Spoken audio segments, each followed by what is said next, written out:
హే physics lovers, మీరు ఒకరోజు cricket ఆడుతున్నారు. బాల్ 4, 6. వావ్! ఈ బాల్ 4, 6 వెళ్ళడానికి అది తనంట తనే వెళ్ళిందా, లేక మీరు దానిపై కొంత బలాన్ని ప్రయోగించారా? కొంత ఫోర్స్ వాడారు కదూ. ఇలా మన జీవితంలో ప్రతిరోజు ప్రతి కదలిక వెనుక ఒక రహస్యం ఉంది. అదే ఫోర్స్ అన్నమాట. మరి ఈ ఫోర్స్ని గురించి ఇంట్రెస్టింగ్ విషయాలు మనం ఈరోజు వీడియోలో తెలుసుకుందాం. ఇలాంటి మరిన్ని ఇంట్రెస్టింగ్ వీడియోల కోసం ఇప్పుడే ద ఫిజిక్స్ టీచర్ సబ్స్క్రైబ్ చేసుకోండి. టాపిక్లోకి వెళ్లే ముందు మీకు చిన్న ప్రశ్న. మీరు ఒక భారీ ఇనుప బీరువాను నెట్టడానికి ప్రయత్నిస్తున్నారు, కానీ అది కదలడం లేదు.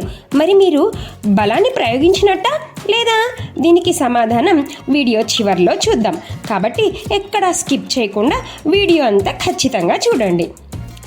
ఫోర్స్ అంటే a push or pull on an object is called a force. అంటే ఒక వస్తువును తోయడం లేదా లాగడాన్ని బలం అంటారు. మీరు డోర్ ఓపెన్ చేయడాన్ని లాగడం అంటే పుల్ అంటారు. కారును ముందుకు నెట్టడం పుష్. ఇవన్నీ ఫోర్స్కి ఉదాహరణలే.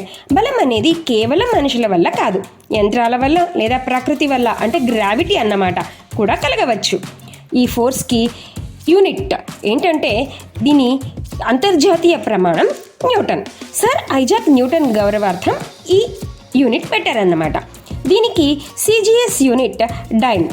ఒక న్యూటన్ ఈజ్ ఈక్వల్ టు 10⁵ డైన్స్తో సమానం, తెలుసా? మరి ఈ బలం ఏం చేయగలదు? దీని ఉపయోగాలు ఏంటి మనకు అంటే, చపాతీ పిండిని కలిపినప్పుడు దాని ఆకారం మారుతుంది కదా, అది బలం వల్ల. క్రికెట్ బ్యాట్తో బాల్ని కొట్టినప్పుడు దాని దిశ మారుతుంది కదా, అది ఫోర్స్ వల్ల. సైకిల్ పెడల్స్ వేగంగా తొక్కితే స్పీడ్ పెరుగుతుంది కదా, అంటే ఫోర్స్ వస్తువు యొక్క స్థితిని, స్టేట్ని మార్చగలదు అన్నమాట. Change in shape, change in direction, change in speed, ఇవంతా కూడా ఫోర్స్ వల్లనే. ఇక మన ప్రశ్న విషయానికి వస్తే, బీరువాను నెట్టినప్పుడు అది కదలకపోయినా మీరు బలాన్ని ప్రయోగించినట్టే. అది ఎలా? మరి బలం ఎక్కడికి పోయింది?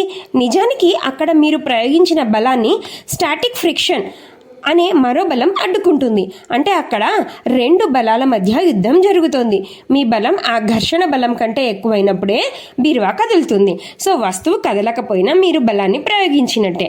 ఇక్కడ ఒక ముఖ్యమైన పాయింట్, ఫిజిక్స్లో వర్క్ పని మరియు ఫోర్స్ బలం, ఈ రెండింటికి తేడా ఉంది. బీరువా కదలకపోతే మీరు చేసిన వర్క్ 0, కానీ మీరు ప్రయోగించిన ఫోర్స్ మాత్రం 0 కాదు. ఓకేనా? ఇప్పుడు మీకు ఒక క్వశ్చన్. గాలిపటం ఆకాశంలో ఎగురుతున్నప్పుడు దానిపై ఏ ఏ బలాలు పనిచేస్తాయి? కామెంట్స్లో చెప్పండి. అలాగే మీరు ఇంకా ఎటువంటి టాపిక్ గురించి తెలుసుకోవాలనుకుంటున్నారో కామెంట్స్లో పెట్టండి. వచ్చే వీడియోలో టైప్స్ ఆఫ్ ఫోర్సెస్ గురించి తెలుసుకుందాం.